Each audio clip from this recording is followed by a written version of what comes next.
ये आकाशवाणी है। प्रस्तुत है कार्यक्रम सुर्खियों में। इसके अंतर्गत आज सुनिए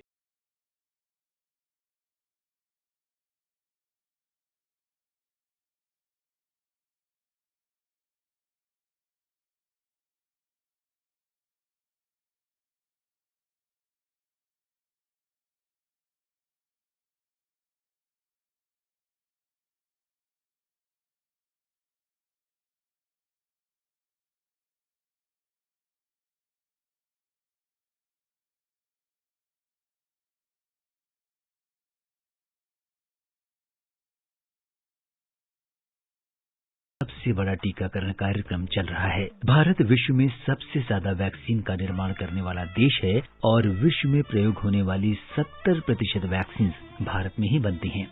देश के कोविड टीकाकरण कार्यक्रम की एक खास उपलब्धि ये रही कि अब तक जो 100 करोड़ से ज्यादा वैक्सीन डोजेस दी गई हैं, उनमें से 99.9% से भी ज्यादा खुराकें मेड इन इंडिया हैं। ये वैक्सीन हैं पूर्ण रूप से स्वदेशी वैक्सीन कोवैक्सीन और दूसरी made in India vaccine Covishield. कुछ दिनों पहले ही स्वदेशी वैक्सीन कोवैक्सीन को विश्व स्वास्थ्य संगठन WHO की मंजूरी भी मिल गई है। भारत में बनी दोनों वैक्सीन की न सिर्फ भारत बल्कि पूरा विश्व सराहना कर रहा है। भारत विश्व के न सिर्फ एक बड़े वैक्सीन उत्पादनकर्ता देश के रूप में बल्कि वैक्सीन अनुसंधान और इसे विकसित करने वाले शीर्ष देशों में शुमार है। कोविड-19 working group of national technical advisory group on immunisation यानी NTAGI के चेयरमैन डॉक्टर NK अरोड़ा का कहना है कि पिछले वर्षों में नवाचार के वातावरण में भारत वैक्सीन निर्माता के साथ साथ वैक्सीन डेवलपर के रूप में भी विकसित हुआ है। आने वाले दिनों में 3 और वैक्सीन आने वाली हैं जो पूर्णतः भारतीय हैं। भारत वैक्सीन का सबसे बड़ा निर्माता माना जाता है। कोविड महामारी के शुरू होने से पहले दुनिया में अगर 3 डोज वैक्सीन की दी जाती थी, उसमें से 2 डोज भारत में निर्मित थी। पिछले 1.5-2 साल में भारत वैक्सीन निर्माता के अलावा एक वैक्सीन का विकास करने वाला भी देश बन के उभरा है। इस समय 2 वैक्सीन ऐसी हैं जो पूर्णतः यहाँ विकसित की गई हैं और निर्मित की गई हैं। इसमें पहली वैक्सीन है कोवैक्सीन, जिसको इनएक्टिवेटेड वैक्सीन भी कहते हैं, और अभी पिछले हफ्ते WHO ने इसको मान्यता भी दी है। दूसरी एक वैक्सीन जो बहुत ही महत्वपूर्ण दुनिया की पहली DNA वैक्सीन है, उसका नाम ZyCoV-D करके है। इसको 12 से 17 साल के बच्चों को भी ये दी जा सकती है और वयस्कों को भी। इसके अलावा आगे वाले 10-12 हफ्ते में कम से कम 3 वैक्सीन और आने वाली हैं जो पूर्णतः भारत में निर्मित हैं। पहली वैक्सीन है mRNA वैक्सीन। हम लोगों ने फाइजर और मॉडर्ना mRNA वैक्सीन के बारे में तो बहुत सुना है और बातचीत करी है, लेकिन भारत की जो mRNA वैक्सीन है वो इनसे बेहतर है, क्योंकि 2 से 8 डिग्री के बीच में उसका भंडारण किया जा सकता है और हमारे जो जमीनी स्थिति है उसके बिल्कुल अनुरूप है। दूसरी 2 भारत में प्रोटीन सब यूनिट्स वैक्सीन बन रही हैं, एक बायोलॉजिकल की तरफ से और एक सीरम इंस्टीट्यूट की तरफ से, जिसका बहुत अधिक या प्रचुर मात्रा में निर्माण किया जा रहा है और जनवरी तक इन वैक्सीन का भी आ जाना मुमकिन है। तो इस प्रकार एक तरफ तो हम वैक्सीन के बहुत बड़े निर्माता हैं, लेकिन साथ ही साथ गर्व की बात है कि पिछले 1.5-2 साल में नवाचार के एक वातावरण में भारत ने नई वैक्सीन का विकास भी किया है और जो अब हमारे लोगों के लिए उपलब्ध है। ये वैक्सीन आत्मनिर्भरता का जो एक मूल दर्शन है, उसके अनुरूप ही ये काम चल रहा है। सर गंगाराम अस्पताल नई दिल्ली के रिबेटोलॉजी और इम्यूनोलॉजी विभाग में senior consultant lieutenant general doctor Ved Chaturvedi बताते हैं कि भारत में वैक्सीन का इतिहास बहुत पुराना है। हम सबको जो डॉक्टर्स हैं हमेशा ये पढ़ाया गया है कि एडवर्ड जीनर ने करीब 1800 में वैक्सीनेशन का आविष्कार किया था, जबकि बात ये सही नहीं है। चाइनीज और इंडियन बहुत दिनों से वैक्सीन की प्रथा, जिसको कि इवन नाम भी दिया गया था टीका वाला, वो लोग क्या करते थे कि स्मॉल पॉक्स एक बहुत ही खतरनाक बीमारी मानी जाती थी, तो जिनको स्मॉल पॉक्स हो जाया करता था उसमें स्किन में जो लीजन्स होते थे उसमें से थोड़ा फ्लूइड निकाल देते थे और हेल्दी लोगों को लगाते थे, जिनको कि नहीं होता था ये अंग्रेजों ने भी ऑब्जर्व किया तो उन्होंने सोचा कि ये प्रथा बहुत गलत है और सो मच सो के बंगाल में इसका बैन कर दिया गया कि टीकेदार यूज नहीं कर सकते। किंतु क्या हुआ 1767 टू बी प्रिसाइज, एक डॉक्टर हॉलवेल थे, उन्होंने जाके रॉयल कॉलेज ऑफ फिजिशियंस को बताया कि इंडिया और चाइना में ऐसी प्रैक्टिस है।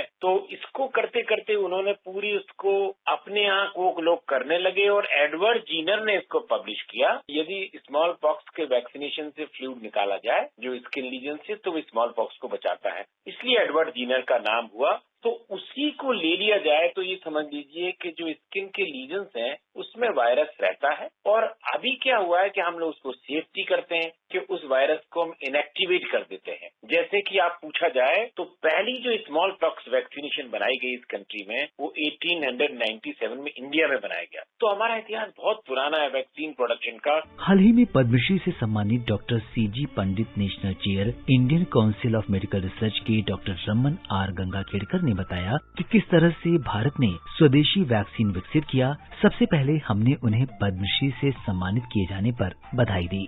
पूरे आकाशवाणी परिवार का मैं धन्यवाद अदा करना चाहता हूं। आपके शुभ विचारों की वजह से ही, सारे नागरिकों के भी विचारों की वजह से ही, उनके ब्लेसिंग्स की वजह से ये पुरस्कार मिल पाया। हमने पीछे मुड़ के अगर देखा तो हमको एक चीज का पता चलेगा कि अपने देश में ये कोरोना के खिलाफ जो वैक्सीन बन रहे थे नए प्लेटफॉर्म के ऊपर, वैक्सीन हमारे यहाँ बनना बहुत मुश्किल था क्योंकि हमारे यहाँ वो वैक्सीन डेवलपमेंट प्लेटफॉर्म्स नहीं थे। लेकिन सरकार ने, ICMR ने उस टाइम सोच के एक ही चीज का अंदाज लगाया कि अगर ये नए वैक्सीन हमारे पास नहीं आएंगे तो हम हमारे पास जो टेक्नोलॉजी है उसको इस्तेमाल करके वैक्सीन बनाएंगे। तो उसमें भारत बायोटेक के साथ कोवैक्सीन जो बनाया, ये होल इनएक्टिवेटेड वायरस की वैक्सीन थी।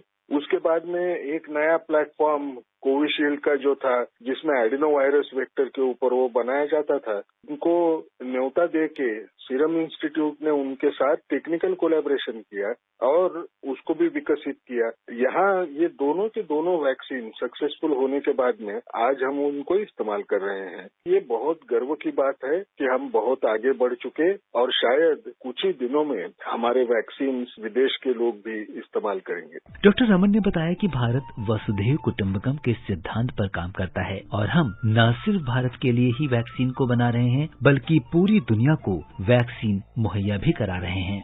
पुराने समय से हम एक ही चीज पे भरोसा रखते हैं कि हमको अगर सुरक्षित रहना है तो सारे दुनिया को हम वसुधैव कुटुंबकम समझ के अगर सुरक्षित न कर पाए तो हम सुरक्षित नहीं रहेंगे। लेकिन वो करने के लिए हमारे पास उतने तादाद में वैक्सीन बनाने की ताकत चाहिए। हम भले वैक्सीन मैन्युफैक्चरिंग में दुनिया का सबसे बड़ा हब होंगे, लेकिन कोविड के खिलाफ के वैक्सीन पुराने समय से हमारे पास उपलब्ध नहीं थे, किसी के पास भी नहीं थे। आज जिस तादाद में हम बनाएंगे, जो अलग अलग किस्म के वैक्सीन बनाएंगे, वो हमको दूसरे देशों को देने में हम कामयाब हो जाएंगे। अगर दूसरों को दिया, दूसरों को भी उनके देश में कोरोना न आने के लिए या कोरोना से मौत होने का चांस कम करने में हमने अगर ताकत दिखाई तो हमारा देश भी सुरक्षित होगा और सारा संसार ये वसुधैव कुटुंबकम के वैसे सुरक्षित हो जाएगा। कोविड काल में जब दूसरे देश वैक्सीन के लिए विकसित देशों की ओर देख रहे थे, तब भारत ने आत्मनिर्भर भारत के सपने को साकार करते हुए देश में ही निर्मित एक नहीं बल्कि 2 वैक्सीन उपलब्ध कराई। वैक्सीन की ये यात्रा यहीं तक सीमित नहीं है, बल्कि बहुत जल्द हमारे बीच 3 अन्य भारत में विकसित वैक्सीन भी उपलब्ध होगी। उम्मीद है कि कामयाबी का ये सफर जारी रहेगा और एक स्वस्थ भारत और स्वस्थ विश्व के लिए भारत एक नई इबारत लिखेगा।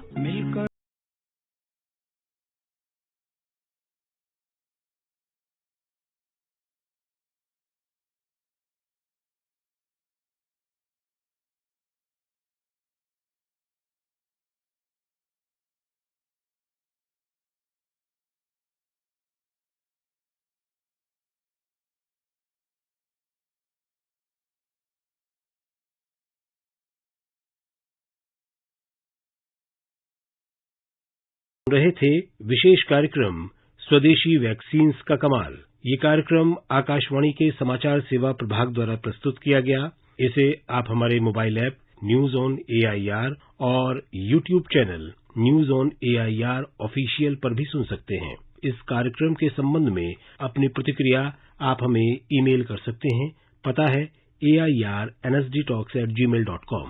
ये कार्यक्रम फिर से सुनने के लिए लॉग ऑन करें हमारी वेबसाइट newsonair.nic.in।